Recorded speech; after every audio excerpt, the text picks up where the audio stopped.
செய்திகளுடன் நான் உங்கள் சந்திரிகா கந்தசாமி. இவ்வாண்டு மலேசிய தினத்தை பினாங்கு பட்டர்வர்த் PICCA மாநாட்டு மையத்தில் கொண்டாட மத்திய அரசாங்கம் முடிவெடுத்துள்ளது. இந்த முடிவை வரவேற்பதாக பினாங்கு மாநில அரசாங்கம் தெரிவித்துள்ளது. இந்த முடிவிற்காக மத்திய அரசாங்கத்திற்கு நன்றி கூறும் அதே வேளையில் இந்நிகழ்வை வெற்றிகரமாக நடத்துவதற்கு மாநில அரசாங்கம் முழு ஒத்துழைப்பை வழங்கும் என்று பினாங்கு மாநில முதலமைச்சர் சவ் கொன் யோவ் தெரிவித்தார். மலேசிய தின கொண்டாட்டத்தை நடத்த அமைச்சரவை முடிவு செய்துள்ளது.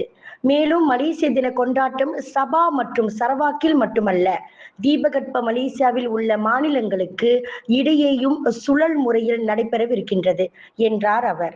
பினாங்கு ஜோர்ஜ் டவுனில் நடைபெற்ற 2025 மலேசிய தின கொண்டாட்டத்தின் பிரதான குழு கூட்டத்தை தகவல் தொடர்பு மற்றும் டிஜிட்டல் அமைச்சர் ஃபமி ஃபட்சில் தலைமை தாங்கிய பின்னர் சவ் கொன் யோவ் செய்தியாளர்களிடம் இவ்வாறு கூறினார்.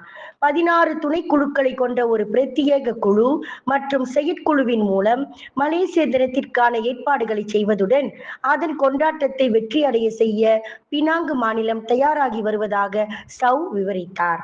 விலையில் மேலும் செய்திகளை தெரிந்து கொள்ள கீழே இருக்கும் பெல் பட்டனை அழுத்துங்கள். உங்கள் ஆதரவை வெளிப்படுத்த லைக் மற்றும் ஷேர் செய்யுங்கள். தொடர்ந்து விண்வெளியுடன் உங்கள் பயணத்தை தொடர்ந்திருக்க சப்ஸ்கிரைப் செய்யுங்கள்.